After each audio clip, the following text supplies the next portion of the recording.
lay down thy will, be silent unto God,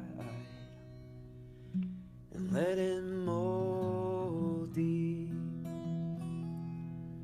Oh, anxious soul, lay down thy load.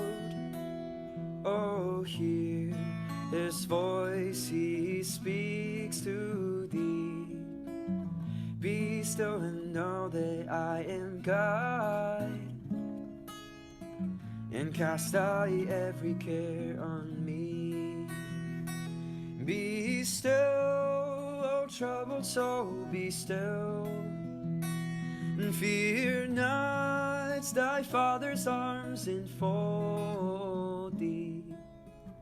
Take up thy cross, lay down thy will, be silent unto God, and let him mold thee. Oh, fearful soul, be still, be still. Be of good cheer, has he not said, I will be with you, fear no ill. 'Tis I, be not afraid. Be still, oh troubled soul, be still. Fear not, thy Father's arms enfold thee. Take up thy cross, lay down thy will, be silent unto God, and let him mold thee. Oh, praying soul, be still, be still. He cannot break his plighted word. Sink down into his blessed will, and wait in patience on the Lord. Be still, oh troubled soul, be still. Fear not, thy Father's arms enfold thee.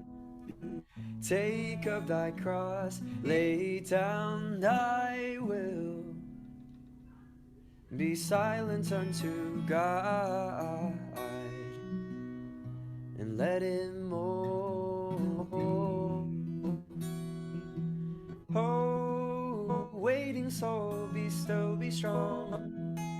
And though he tarry, trust and wait. Doubt not, he will not wait too long. Fear not, he will not come too late. Be still, oh troubled soul, be still.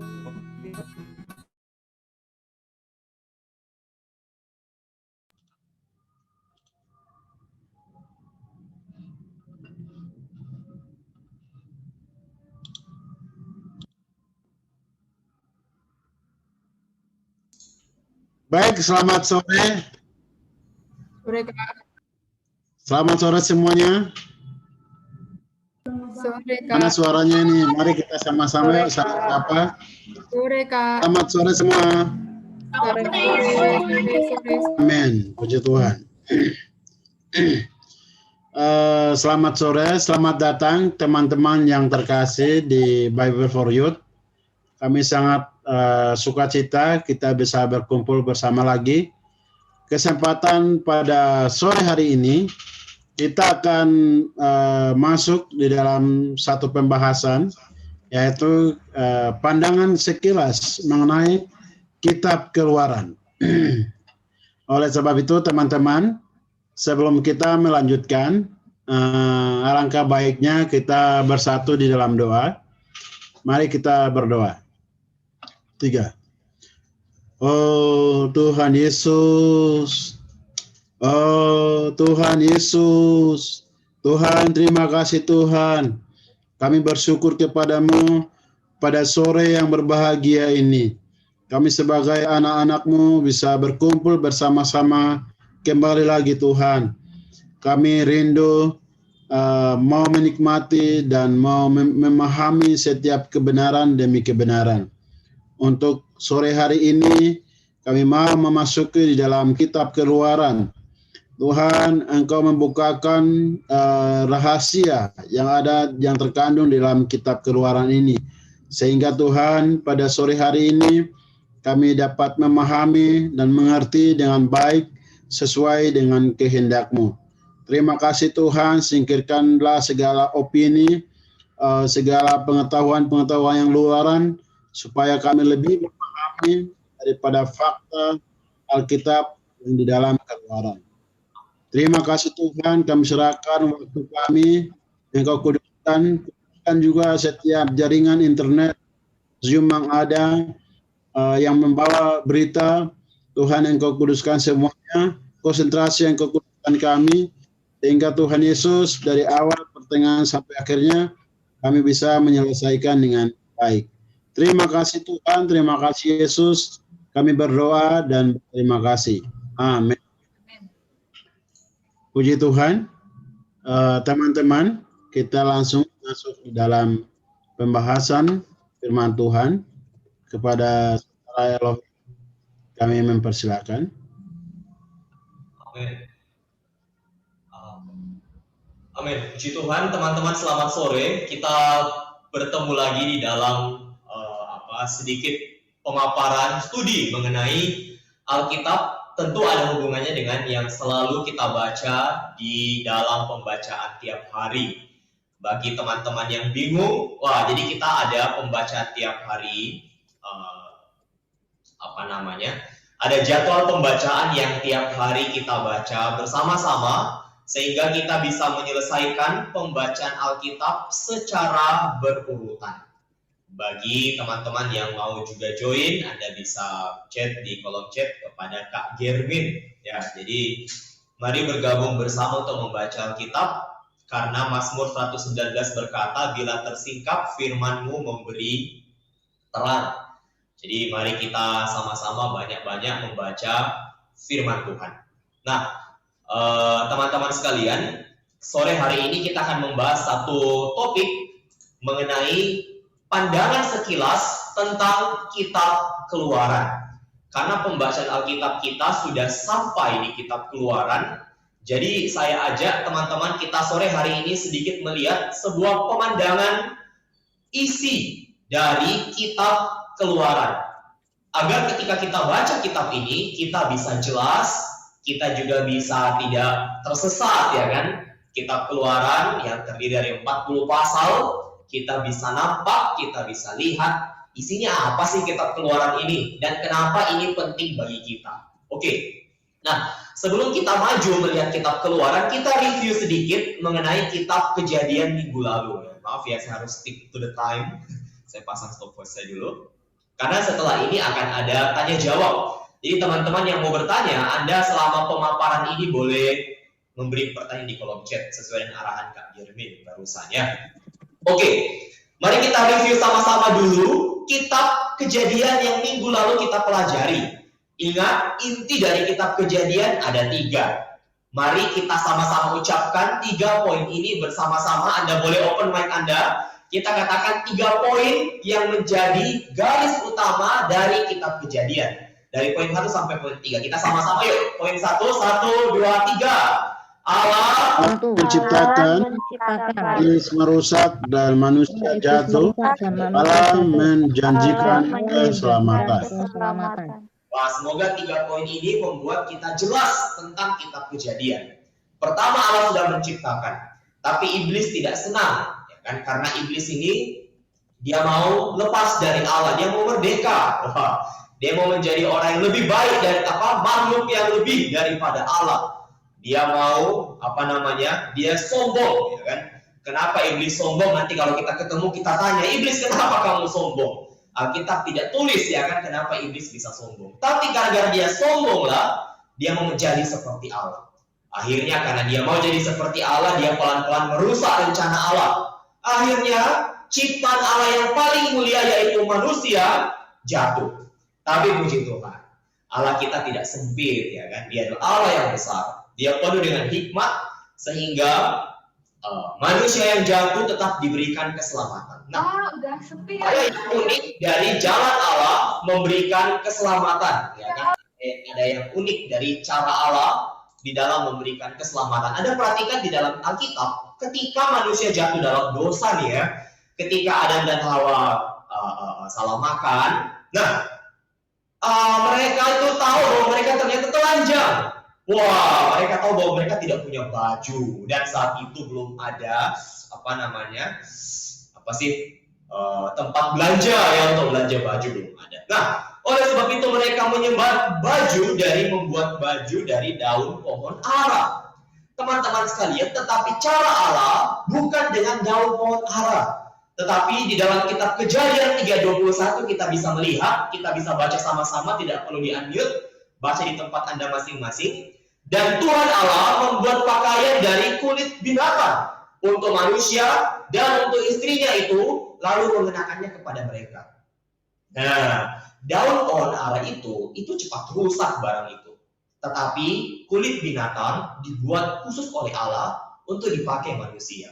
Kita tidak bicara merek kulitnya apa ya, tapi kenapa harus pakai kulit binatang? Supaya kulitnya bisa diambil, binatang itu harus dipotong dulu, harus disembelih dulu. Artinya ada darah yang tertumpah. Inilah poin 3 teman-teman, yaitu Allah menjanjikan keselamatan. Bagaimana Allah memberikan manusia keselamatan? Harus ada darah yang tertumpah. Inilah prinsip di dalam seluruh Alkitab. Nah, jadi untuk menyelamatkan manusia ada darah. Tetapi jalan Allah menyelamatkan manusia di dalam kitab Kejadian tidak begitu jelas. Untuk itulah kita memerlukan kitab Keluaran. Nah, kita memerlukan kitab Keluaran. Keselamatan Allah adalah penebusannya. Bagaimana Allah menebus manusia? Jalan Allah untuk menebus manusia, menyelamatkan manusia adalah dengan melakukan penebusan. Sama seperti yang Yesus Kristus kerjakan di dalam perjanjian baru. Oke? Jadi keselamatan Allah adalah melalui Dia pertama-tama menebus kita. Jadi keselamatan Allah, Dia menyelamatkan kita dengan jalan menebus kita terlebih dahulu. Nah, kitab Keluaran adalah kitab yang paling rinci dan paling konkret dalam membicarakan penebusan Allah. Itulah sebabnya kenapa habis kitab Kejadian ada kitab Keluaran.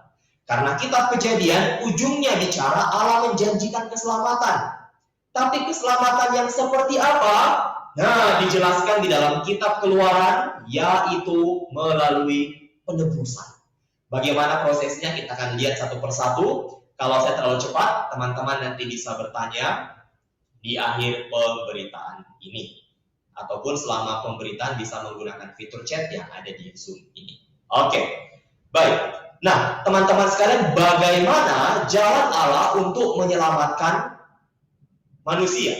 Allah dengan menebus. Yang seperti apa itu? Mari kita lihat pelan-pelan. Arti kitab Keluaran terlebih dahulu. Wah, di layar kita ada, semoga terbaca. Arti dari nama kitab ini ada keluaran atau keberangkatan. Terjemahan bahasa Inggris adalah Exodus, ya kan? Keluar. Manusia, kenapa harus namanya kitab Keluaran? Karena manusia di dalam situasi apapun selalu gagal. Teman-teman, Anda perhatikan, kitab Kejadian dibuka dengan penciptaan Allah dan adanya makhluk-makhluk yang hidup. Ada binatang, ada tumbuhan, ada binatang, ada manusia. Semuanya adalah makhluk-makhluk yang hidup, ya kan? Tetapi ujung dari kitab Kejadian adalah Yusuf yang terbaring di dalam peti mati. Wah, teman-teman sekalian, kitab Kejadian dibuka dengan kehidupan, tapi ditutup dengan kematian. Artinya apa? Meskipun di pasal 3, secara fakta Allah memberikan keselamatan bagi teman-teman dan saya, bagi manusia. Tetapi sejak pasal 4 sampai pasal 50, manusia selalu gagal. Nah, teman-teman, di dalam kehidupan kita jangan merasa diri kita kuat. Jangan merasa diri kita hebat. Jangan merasa diri kita saya pasti menang terhadap godaan. Ingat, Pasal 50 berakhir dengan peti mati. Artinya manusia pasti gagal dan selalu gagal di dalam memenuhi tuntutan Allah. Kenapa manusia selalu gagal?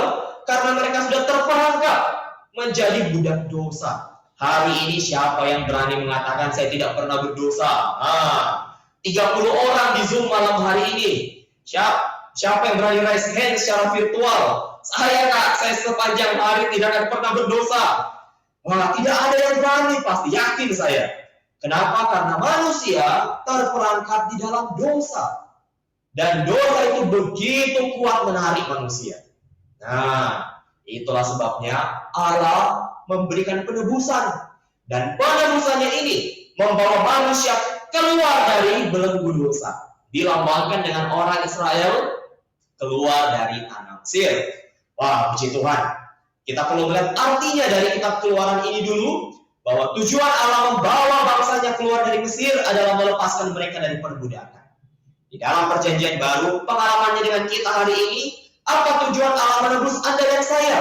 Supaya kita lepas dari dosa dan menerima Tuhan sebagai isi dan segala sesuatu kita.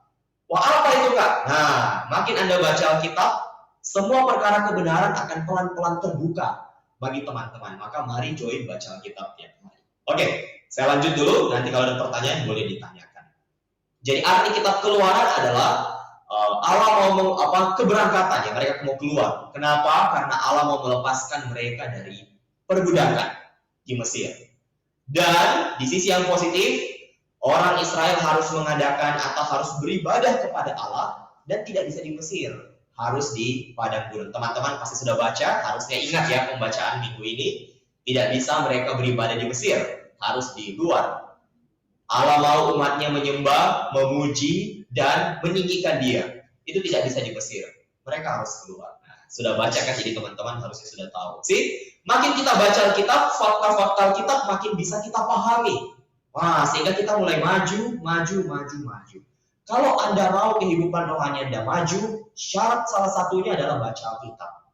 Kalau kita tidak pernah baca Alkitab, tidak ada pembicaraan Tuhan, tidak ada terang Tuhan, kehidupan rohani kita stagnan dan tidak maju. Wah, terkadang kakak juga alami demikian. Maka mari sama-sama membaca Alkitab supaya kita boleh makin maju. Oke, saya next dulu. Penulis kitab Keluaran. Oke, seperti yang kita tahu minggu lalu, 5 kitab pertama di dalam perjanjian lama ditulis oleh orang yang sama, yaitu Musa. Ya kan? Keluaran 17 ayat 14 mengatakan Tuhan berfirman kepada Musa, tuliskanlah semuanya ini dalam sebuah kitab sebagai tanda peringatan. Bahkan dalam pasal 34 ayat 27 Tuhan berkata, berfirmanlah Tuhan kepada Musa. Ya, dia tidak berfirman kepada yang lain, tapi hanya kepada si Musa. Nah, Musa lah yang menuliskan firman ini di dalam sebuah kitab. Jadi kalau ada yang tanya, siapa yang tulis kitab Keluaran? Musa. Kata siapa? Nah, Keluaran 17 ayat 14. Musa yang menulis. Puji Tuhan ya, Alkitab membuktikan Alkitab. Jadi mari banyak-banyak baca Alkitab, karena Alkitab sangat menarik sekali. Oke, jadi penulisnya jelas ya, Musa. Jadi teman-teman nih kalau ditanya lagi jangan bingung siapa ya. Tapi yang tulis adalah Musa sendiri. Oke, next. Karena kitab Keluaran bicara penebusan, kita harus tahu apa sih penebusan itu dan apa syarat-syarat atau karakteristik dari penebusan yang dikerjakan oleh Allah. Yang pertama, penebusan itu harus berasal dari Allah. Yang kedua, melalui sebuah bejana. Yang ketiga, melalui darah. Dan yang keempat, dengan kekuatan atau kuasa. Oleh sebab itu, kenapa Yesus harus menjadi manusia supaya dia bisa naik ke atas kayu salib? Banyak orang yang tanya, kenapa sih dia tidak langsung saja boom, manusia bebas dari dosa? Tada! Tidak bisa demikian. Karena Allah tidak pernah bekerja di luar prinsip yang telah Dia tetapkan. Wah, aturan dari mana, Kak? Mari baca Alkitab. Banyak hal, teman-teman, kalau kita perdebatkan tanpa baca Alkitab, itu tidak ada gunanya itu. Tapi kalau kita membaca Alkitab, bukan perkataan manusia yang menguatkan kita, tapi firman Allah sendiri berbicara kepada teman-teman dan saya. Ayub pasal 42 berkata, dari kata orang saja aku mendengar tentang engkau, tapi sekarang mataku melihat engkau. Teman-teman, dambakah Anda untuk bisa mengenal Allah secara pribadi? Mari baca Alkitab. Tidak cukup kita hanya dengan ibadah online. Tidak cukup kita hanya dengan khotbah online. Tidak cukup kita hanya dengan sharing dengan gembala. Kita harus secara pribadi membaca Alkitab. Karena firman Allah dihembuskan kepada setiap orang yang membaca Alkitab. Wah, kemarin saya menghubungi satu anak, ya kan? Dia bilang, "Kak, saya belum bisa baca." Saya tidak perlu sebut nama ya, mungkin sore ini dia ada nih, saya belum cek partisipan. Dia bilang, "Kak, saya belum siap baca Alkitab." Saya bilang, "Loh, kenapa?" "Ini Kak, saya masih punya banyak pertanyaan yang jawabannya saya tidak dapat." Lalu saya tanya, "Apa pertanyaannya?" Wah, dia tanya banyak ya, dia tanya soal apa agamanya Tuhan, kenapa kita harus jadi orang yang beragama, kenapa kita harus tidak boleh makan babi dan lain sebagainya. Teman-teman, kalau Anda perhatikan, jawabannya semua ada di dalam Alkitab. Saya tidak perlu berpanjang lebar. Oke, nah jadi begini ya. 1, 2, 3 tidak perlu. Yang perlu saya kerjakan adalah, oke, mari kita lihat apa kata Alkitab. Kalau perkataan saya adalah orang dosa. Wah, saya juga adalah orang yang tertebus sama seperti teman-teman. Kalau saya berbicara sesuatu yang tidak dari firman, teman-teman jangan percaya. Tapi kalau ada ayat firman Tuhan, segeralah percaya dan mari baca Alkitab. Karena firman Tuhan sangat bermanfaat. Jadi mari membaca firman. Banyak persoalan yang kita temukan sebenarnya karena kita kurang baca Alkitab. Tapi karena kita baca sendiri, wah, Kak, kadang-kadang saya bingung. Oleh sebab itu kami membuka kesempatan, mari baca sama-sama. Kalau ada pertanyaan, kita punya grup WhatsApp, mari baca sama-sama. Kalau ada pertanyaan, kalian boleh japri gembala, boleh tanya di grup. Wah, banyak jalan. Mari membaca Alkitab. Oke, nah kembali. Jadi melalui satu bejana, itulah sebabnya Yesus harus mati. Karena prinsip Allah di dalam perjanjian lama, harus ada Musa yang mengeluarkan orang Israel dari Mesir. Kenapa Kak? Kenapa tidak Allah langsung? Wah, pindah. Tidak perlu tunggu beberapa tahun. Oh, nanti 2 minggu, 3 minggu lagi ya kita masuk ke perjalanan mereka di padang gurun. Tidak perlu 40 tahun. Ya kan, cukup tap, boom, drag and drop. Ya kan, pindahkan mereka dari Mesir ke Kanaan. Kenapa Allah tidak begitu? Apa Allah tidak bisa? Allah bisa. Tapi kenapa dia tidak kerjakan? Karena Allah punya prinsip pekerjaan. Nah, kenapa Allah demikian? Mari banyak-banyak baca Alkitab. Jadi prinsip Allah, penebus itu harus datang dari Allah. Yang kedua, harus ada satu instrumen, ada satu bejana. Yang ketiga, harus ada darah yang tertumpah. Tentu darah ini melalui sesuatu yang datang dari Allah. Itulah sebabnya saya tidak bisa menebus teman-teman. Walaupun saya sebaik apapun tidak bisa. Karena kita sama-sama orang dosa. Ya kan? Perlu seseorang yang punya darah dan punya kekuatan atau kuasa. Inilah prinsip Allah. Sangat seru Alkitab ya. Jadi mari cepat-cepat buka Alkitab Anda, daftarkan diri dan segera membaca. Oke, saya next dulu. Jadi inilah karakteristik penebusan. Teman-teman kalau mau ada pertanyaan sangat baik supaya kita bisa sama-sama belajar.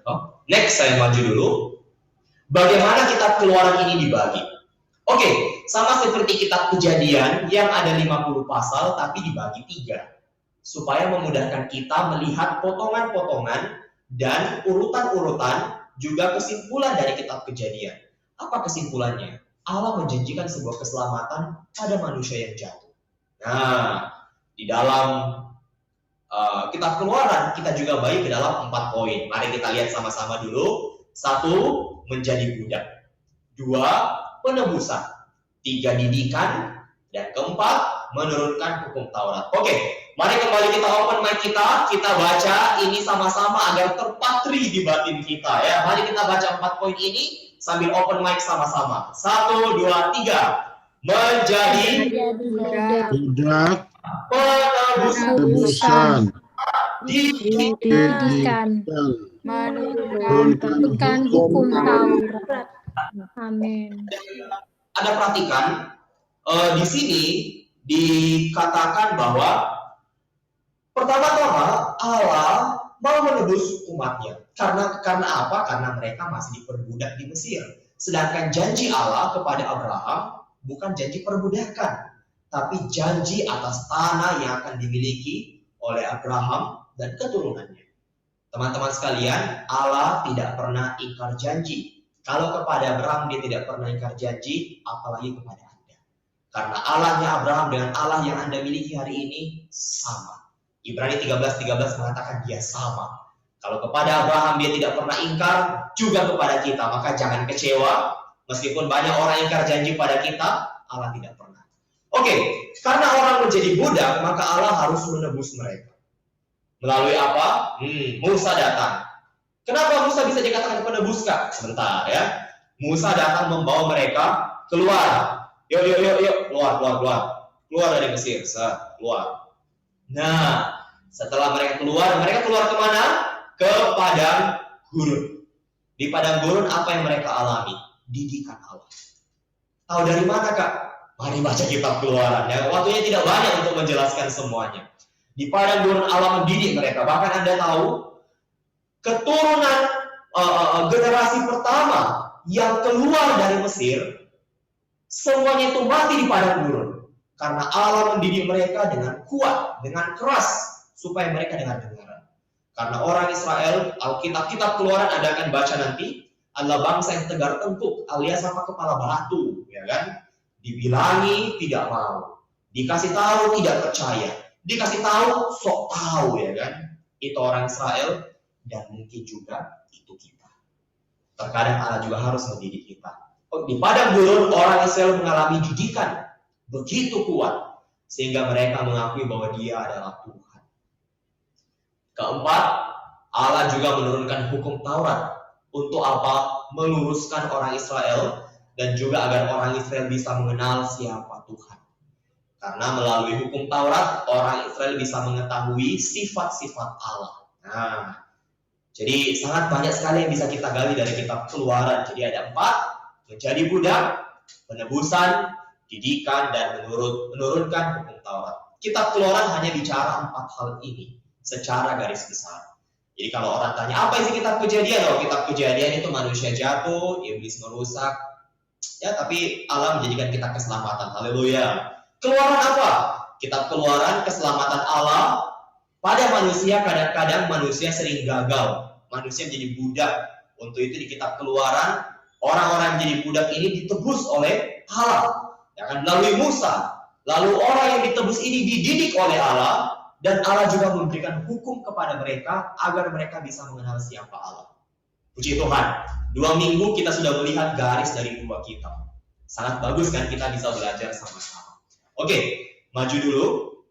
Jadi nanti kita akan ulangi lagi 4 poin ini di akhir. Oke, waktu saya sudah mau habis ya. Oke, di dalam perjanjian lama, teman-teman, kita selain perlu mengenal siapa yang tulis, prinsipnya apa, pembagiannya apa, kita perlu ingat, yang ini kita tidak bahas minggu lalu, adalah lambang.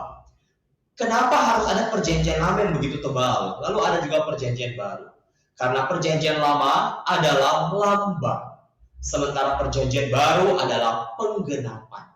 Nah, tapi kita tidak boleh asal-asal mengartikan lambang di dalam Alkitab. Oh iya, batu itu artinya batu cincin, ya bukan, ya kan?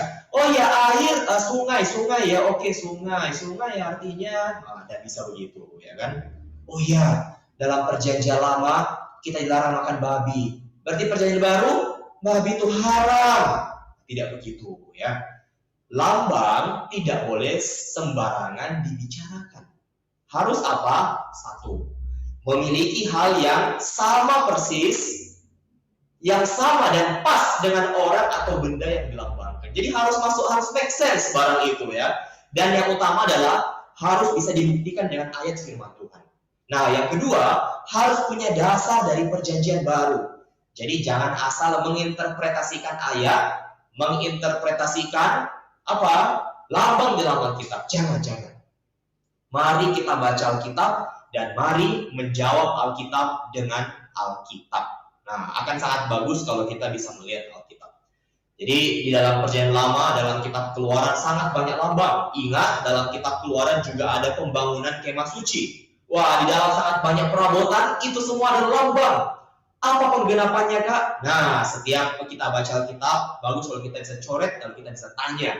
Nanti minggu depan, nah jangan lupa daftarkan diri Anda. Minggu depan kita akan masuk lebih detail, ya kan? Lambang-lambang, pembagian-pembagian minggu depan akan lebih detail. Daftarkan diri Anda, ajak anggota keluarga, ajak teman Anda, supaya kita bisa melihat kitab Keluaran sama-sama. Oke, jadi kitab Keluaran punya banyak lambang. Lambang harus punya fakta di perjanjian baru, dan juga harus ada bukti-bukti Alkitab yang lain. Nah, jadi kitab Keluaran punya ada sangat banyak lambang-lambang tersebut. Selanjutnya, beberapa di antaranya ada 3, kita cepat saja karena waktunya sudah mau habis. Yang pertama, Musa melambangkan Kristus. Kok bisa? Dia adalah bejana yang satu, dia dipilih oleh Allah, tapi ditolak oleh orang Israel. Sudah baca kan? Nah, aduh Musa, ngapain menghadap Firaun? Engkau membusukkan nama kami di depan Firaun. Nah, kalau ingat, minggu ini kita sudah baca. Lalu Musa juga punya, akhirnya Musa berpaling kepada orang kafir, atau artinya yang bukan orang Yahudi. Ya kan? Penggunaan kata kafir tidak terlalu baik sebenarnya, saya mohon maaf, orang non-Yahudi. Nah, dia mendapatkan istri orang non-Yahudi, dan dia kembali menjadi penebus bangsa Israel. Siapa ini? Kristus. Dia datang dari Allah, dia ditolak oleh orang kampung halamannya di kitab Matius. Wah, di pasal 13 dia berpaling kepada orang non-Yahudi. Ya kan? Sehingga terakhir di pasal 28 dia menjadi penebus bagi kita. Nah, ini cara kita belajar Alkitab. Yang kedua adalah domba Paskah melambangkan Kristus. Ini jelas ayatnya di 1 Korintus. Yang ketiga, ayat Mesir melambangkan dunia dan Firaun melambangkan iblis, minyak urapan, dan seterusnya. Kok bisa begitu, Kak? Minggu depan kita akan bahas lebih detail, pastikan teman-teman hadir di sana. Dan juga bisa ada banyak tanya supaya kita bisa belajar. Nah, lambang-lambang ini gunanya apa kita tahu? Supaya kita bisa memahami makna-makna rohani dan bisa menerapkannya di dalam kehidupan kita dan cek dengan pengalaman kita. Kalau kita compare Alkitab dengan pengalaman kita, di sana kita akan merasa firman itu real dan ini benar. Meskipun Anda tidak terlalu jago menjawab, kenapa Alkitab begini? Tapi di batin Anda tahu ini benar. Kenapa? Karena kita bukan tahu di otak saja, tapi kita mengalami firman Tuhan. Sampai hari ini saya juga terus belajar ini. Mari belajar sama-sama. Oke, sedikit lagi. Poin penting yang kita lihat minggu ini dan minggu depan. Minggu ini kita baca sedikit banyak mengenai bangsa Israel yang keluar dari tanah Mesir. Nah, teman-teman pasti baca, Anda boleh recall pembacaan Anda, lihat lagi catatan Alkitab Anda. Teman-teman sekalian, ada 3 usul Firaun. Nah, yang Firaun itu berikan kepada Musa ketika Musa mau pergi dengan orang Israel. Pertama dia bilang, oke, boleh pergi tapi jangan jauh-jauh. Nah, yang kedua, oke, boleh pergi, tapi laki-laki saja, istri, anak, orang muda tinggal. Yang ketiga, boleh pergi beribadah kepada Tuhan, tapi kambing, domba, lembu tinggal. Nah, teman-teman, jawaban Firaun ini sangat bermakna sekali. Ya kan? Saya tidak bisa banyak menjelaskan, tetapi poinnya adalah Firaun menahan sesuatu sehingga orang Israel tidak bisa pergi jauh-jauh. Karena kalau mereka, nomor satu, kalau mereka tidak pergi jauh, mereka pasti akan pulang lagi. Anda lihat di kitab Keluaran, nanti mulai minggu ini kita akan lihat orang Israel banyak sungut-sungut dan komplain. Aduh Musa, mana air? Musa, mana makan? Musa bosan makan roti. Musa, kami mau makan daging. Mending di Mesir ada semangka, ada bawang. Iblis tahu bahwa umat Allah ini suka ngomel. Makanya Firaun mengatakan apa? Ya boleh, tapi jangan jauh-jauh ya. Supaya mereka bisa pulang kembali ke Mesir, dan Allah tidak mau itu. Nah, yang kedua, hanya laki-laki yang boleh pergi. Laki-laki cepat capek, saudari, makanya mereka akan kembali lagi. Istri, anak di Mesir, pasti mereka akan pulang lagi. Yang ketiga, kambing, domba, harta tertinggal di Mesir. Orang yang berangkat pasti akan pulang lagi ke Mesir. Ini yang iblis mau, teman-teman, di atas orang Israel dan di atas Anda dan saya. Iblis tidak rela Anda mutlak bagi Tuhan. Iblis tidak rela Anda baca Alkitab 1 hari 1 jam. Iblis tidak rela Anda persembahan tiap minggu. Kenapa? Karena iblis mau Anda kembali kepada Dia. Ayo balik sini lagi. Iblis tidak rela Anda hapus video-video yang tidak benar dari handphone Anda, supaya nanti habis ibadah bisa cek lagi. Iblis tidak rela Anda hapus lagu-lagu dunia dari handphone Anda. Kenapa? Supaya habis ibadah bisa dengar lagi. Iblis tidak rela kalau Anda menghapus film-film dari laptop Anda. Supaya di masa pandemi, lagi kosong, lagi tak ngapa-ngapain, tidak usah baca Alkitab, nonton aja. Nah, sih, itu cara iblis. Dia akan menahan sesuatu supaya Anda tidak mutlak bagi Tuhan. Wah, teman-teman, membaca ini harusnya kita punya perasaan, ini iblis. Ya kan? Dia mau menahan sesuatu dari saya? No, saya persembahkan seluruhnya kepada Tuhan. Itulah sebabnya teman-teman, di dalam perjanjian baru Anda tidak akan temukan perpuluhan. Yang ada adalah kasihilah Tuhan Allahmu dengan segenap. Kasihilah Tuhan Allahmu dengan segenap. Artinya seluruhnya, tidak ada yang kita sisakan bagi Tuhan. Semua ini bisa kita dapatkan kalau kita banyak baca firman. Karena firman akan menguatkan kita. Oke, maju dulu. Oke. Poin penting minggu ini semoga terbaca teman-teman sekalian. Poin penting minggu ini, ya kan? Jadi minggu ini akan kita baca. Yang belum baca mari segera join ya. Poin penting minggu ini adalah kita bisa lihat di screen, saya akan bacakan. Ini terakhir. Oke, pengalaman keluar bangsa Israel adalah lambang dari perjalanan rohani umat Kristen hari ini. So jangan bilang, yes saya bukan orang Israel, saya tidak di Mesir, saya di Jakarta Barat. Saya tidak sama dengan orang Israel. Tidak. Alkitab mengatakan Alkitab itu dituliskan menjadi peringatan akan kita. Artinya apa yang mereka alami juga akan dan mungkin sedang kita alami hari ini. Jadi paling bagus seperti minggu lalu doa kita, jangan lupa, Tuhan siapakah Engkau? Tuhan apa yang mau Engkau kerjakan? Ya kan? Nah, perjalanan mereka keluar dari Mesir adalah pengalaman rohani teman-teman dan saya. Pertama, yang akan kita lihat minggu ini bagaimana bersandar kepada anak domba dan oleh Allah dibawa keluar dari Mesir. Nah, bagaimana Paskah menjadi awal pengalaman rohani, atau bagaimana ketika kita percaya Yesus, kita yakin Dia menebus kita, di sana kita start, maju pengalaman rohani kita. Anda boleh recall, kapan ya terakhir saya ingat, saya benar-benar merasakan Dia mati bagi saya? Kapan ya terakhir saya benar-benar mengapresiasi atau bersyukur ketika datang di ibadah minggu? Kita boleh recall kembali teman-teman. Bagaimana pengalaman melewati Laut Merah atau baptisan? Bagaimana kadang-kadang melewati Mara? Minggu ini kita akan sampai ke pasal 15. Mara adalah tempat di mana airnya itu pahit nyampun-ampun. Ya kan? Ya saya tidak pernah rasa sih. Cuman Alkitab bilang pahit, ya memang pahit ya kan? Jangan dicoba. Pahit. Tetapi kadang-kadang kita juga melewati Elim. Apa itu Elim? Wah, tempat di mana ada 12 mata air dan 7 pohon kurma. Artinya ketika jadi orang Kristen, kadang-kadang hidup kita tuh pahit amat ya.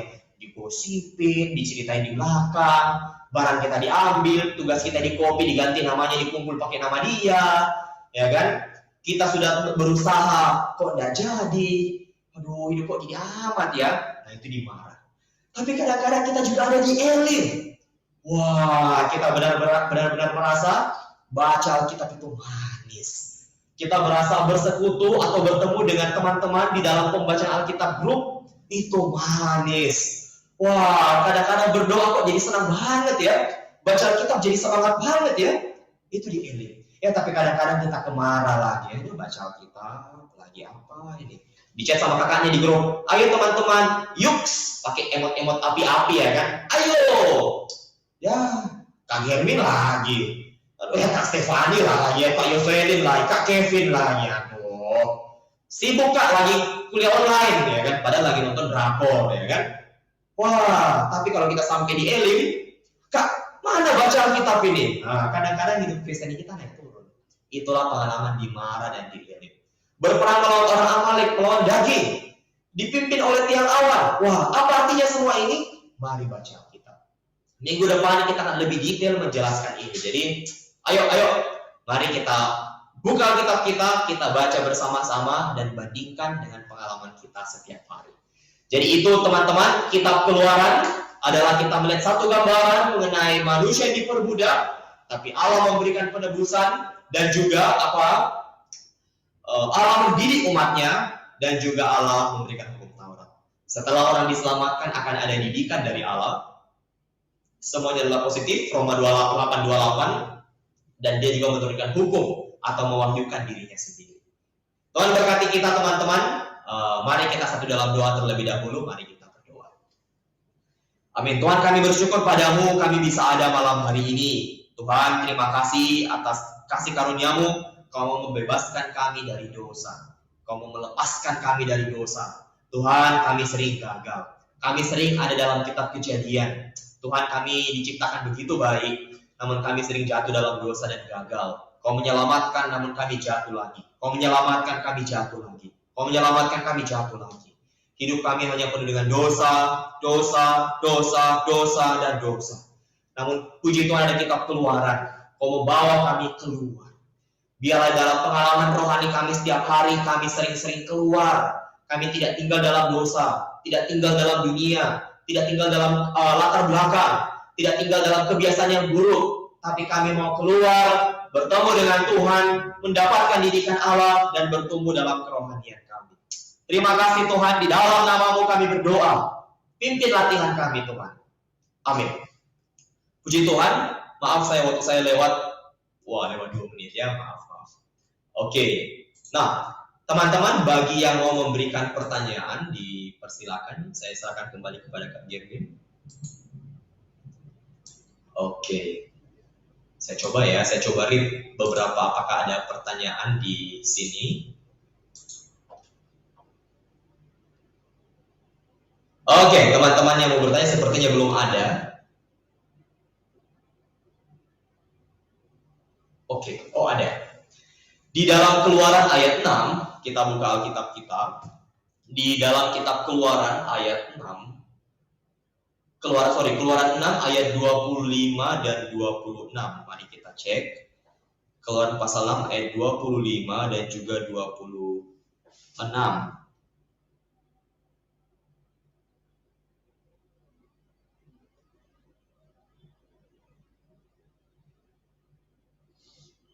Oke, ayat 25 dan juga ayatnya yang ke-26. Dia bertanya, kenapa? Apakah ada maksud khusus dengan penulisan nama Musa dan Harun yang berkebalikan urutannya? Pertanyaan bagus ya. Jadi dia tanya di Keluaran pasal 6, di ayat 25 itu Tuhan bilang, Tuhan menuliskan Harun dan Musa. Ya kan? Harun dan Musa. Jadi biasanya kan ditulis Musa dan Harun ya kan. Tapi kali ini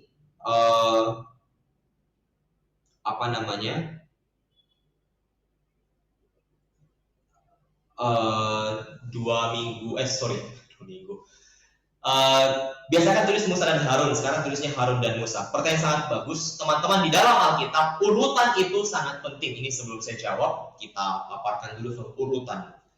Alkitab tidak pernah asal, dia pasti ada maksud di dalam dia menulis urutan.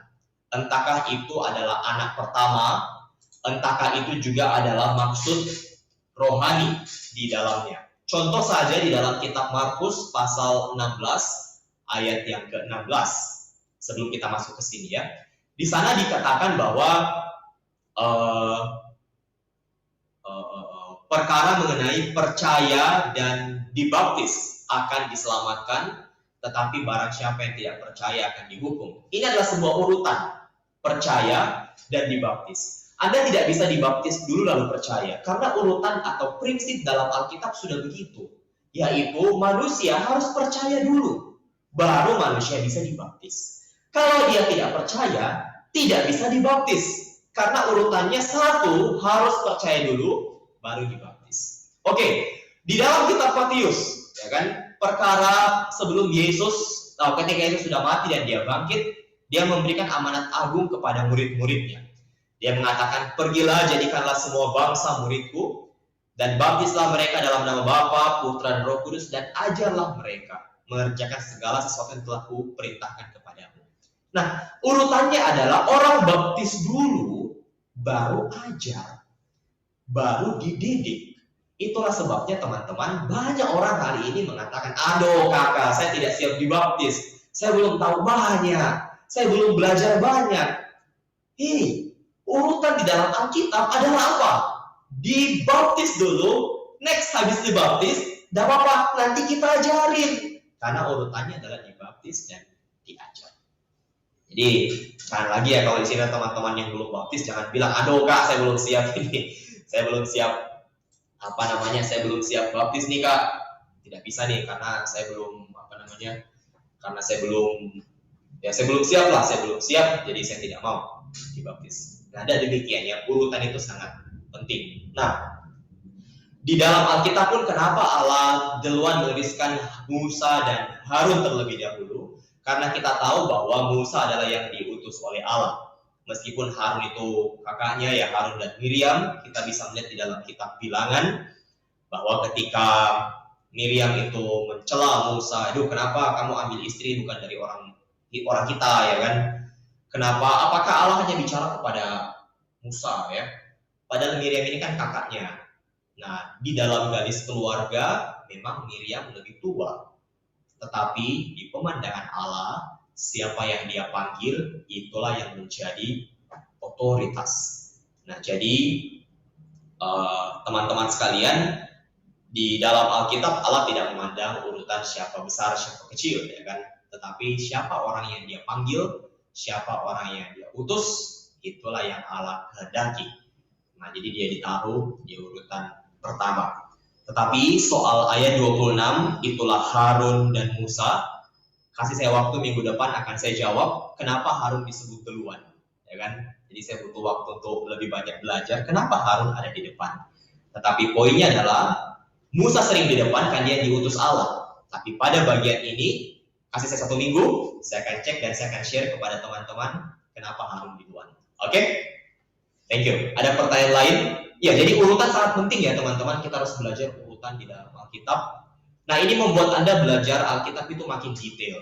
Ya kan, setiap urutan-urutan itu harus diperhatikan.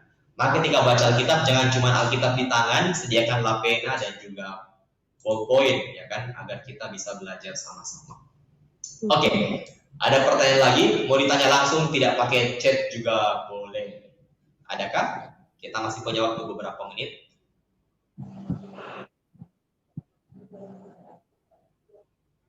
Saya sambil cek apakah di chat ada tanda terlewat.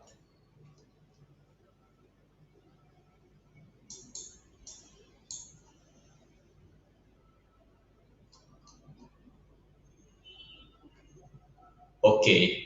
Apakah masih ada pertanyaan teman-teman? Bila belum ada, saya kembali informasikan bagi teman-teman yang mau bergabung di dalam pembacaan Alkitab. Anda bisa segera chat saudara Germin untuk bisa mendaftarkan diri Anda membaca Alkitab. Ya kan, kita ada pembacaan Alkitab setiap hari. Jadi kita akan dampingi Anda sampai Anda selesai. Nah, untuk minggu depan, teman-teman sekalian, kita juga ada Kita ada lebih detail mengenai kitab Keluaran. Anda bisa daftarkan diri Anda ke link yang baru saja saya kirimkan, bit.ly/menggali Alkitab. Anda copy paste ke browser handphone Anda ataupun laptop supaya bisa didaftarkan, karena minggu depan link hanya akan kita kirimkan tidak lagi di grup tetapi kepada orang yang mendaftar. Lebih supaya kita makin bisa dalam ya kan, sama-sama menuntut. Nah teman-teman, kalau Anda mau ajak sanak keluarga ataupun teman yang lain, Anda boleh share link ini ke mereka supaya kita bisa lihat, karena kita kan buat ini berurutan teman-teman. Jadi minggu depan 1 kali 4 pertemuan kita akan menghabiskan 4 pembagian dari kitab Keluaran. Saudara-saudara nanti akan bantu kita, saya dan beberapa rekan-rekan akan bantu saudari untuk bisa melihat ini. Nah, lalu setelah 4 pertemuan kita akan pindah ke kitab lain. Ada baiknya teman-teman, Anda tidak hanya ikut pertemuan mingguan saja, tapi ayo baca Alkitab setiap hari. Supaya ketika kita bilang Firaun, Anda ngeh, oh iya, kita bilang Mara dan Elim, teman-teman ada bayangan, oh iya, jangan nanti kita bilang, oke, perjalanan di Mara dan di Elim, jangan ya kan, tapi mari baca Alkitab supaya kita bisa menggali sama-sama. Setiap minggu kita akan ada Bible study, setiap hari kita akan membaca Alkitab. Kalau Tuhan datang, lalu teman-teman ditanya, kenapa tidak baca Alkitab? Aduh Tuhan, Saya tidak tahu, udah ada yang temani. Kami sudah sediakan ruang loh ya untuk menemani teman-teman baca Alkitab. Jadi jangan sia-siakan kesempatan ini. Ajak teman-teman Anda, anak sanak keluarga untuk bisa ikut di dalam Bible study tiap minggunya, bahkan pembacaan Alkitab setiap hari. Ya kan? Hanya sebentar, teman-teman yang ikut di sini boleh mempersaksikan bahwa hanya sebentar. Setengah jam itu sudah lama ya kan, setengah jam, 35 menit, 40 menit itu sudah lama sekali. Tapi kita kerjakan setiap hari. Ini bukan soal berapa banyak, tapi seberapa konsisten kita mengerjakan. Nah, puji Tuhan teman-teman sekalian, apakah masih ada pertanyaan? Bila sudah tidak ada,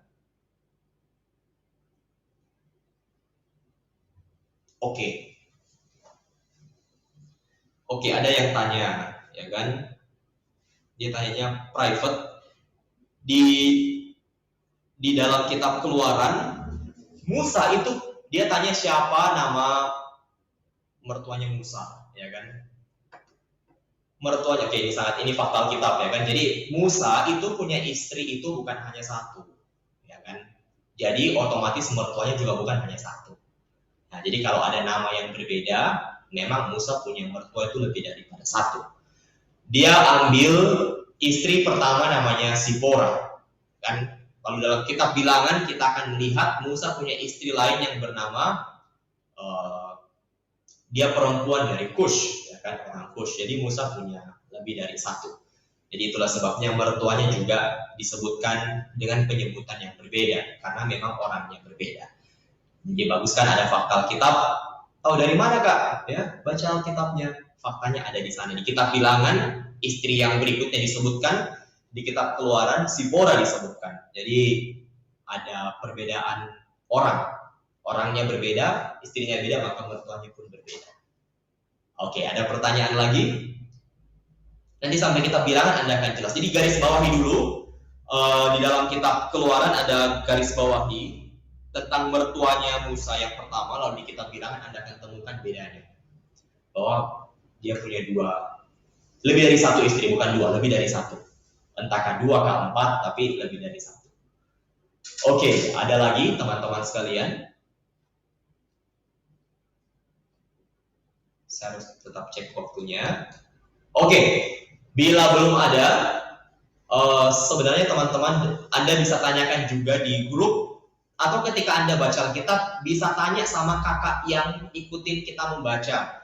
Kalau di pembacaan kita ada Kak Germin, ada Kak Kevin, ada saya, ada Kak Stefani, dan juga ada Kak Yoselin, ya kan? Jadi teman-teman yang saudari, dapur saudara, Anda boleh tanya kepada kita. Setiap kali Anda baca Alkitab, tanya aja tuh, supaya kita jelas dan bisa tidur malamnya, ya kan? Jadi kita melewati pembacaan Alkitab itu ada sesuatu yang kita dapat. Nah, jadi kalau Anda tidak tahu, tanya supaya kita bisa belajar sama-sama. Kita akan bantu sebisa mungkin. Walaupun mungkin juga ada pertanyaan yang belum bisa dijawab, tapi seperti janji saya tadi, saya akan belajar, minggu depan saya jawab. Ya, oke. Bila tidak ada pertanyaan lagi, kita mungkin sampai di sini. Kita doa terlebih dahulu. Teman-teman, saya ingatkan kembali, minggu depan kita akan tetap ada, tapi link tidak lagi di-share di grup WhatsApp, tapi akan dikirimkan secara pribadi ke nomor-nomor yang mendaftar. Jadi daftarkan diri Anda. Sebentar kita akan share lagi undangannya di grup. Daftarkan diri Anda di sana, ajak teman yang lain dan juga keluarga juga boleh, supaya bisa sama-sama menuntut kebenaran firman Tuhan. Ya, Tuhan berkati kita, setiap minggu kita ada, setiap hari pun kita ada. Semuanya untuk apa? Supaya kita bisa sama-sama bertumbuh di dalam Kristus, ke arah Kristus, dan untuk Kristus. Amin. Mari kita berdoa menutup sesi kita hari ini. Terima kasih Tuhan, Kau adalah Allah yang berbicara, bahkan sampai hari ini Kau tetap berbicara melalui Dikau yang tinggal di dalam kami, dan juga melalui Alkitab. Pimpin pembacaan kami boleh makin dalam di dalam pembacaan firman, sehingga Tuhan, fakta-fakta Alkitab, pengalaman-pengalaman rohani, penerapan-penerapan pengalaman boleh menjadi bagian kami. Dapatkan roh kami adalah roh yang mau belajar, dapatkan kerajinan kami, makin hari makin rajin, menggali firman, sebab sebentar lagi Tuhan akan datang. Maka dapat kami menjadi orang yang dipenuhi oleh firman Tuhan. Terima kasih Tuhan, di dalam nama-Mu yang kudus kami berdoa dan kami mengucap syukur. Amin.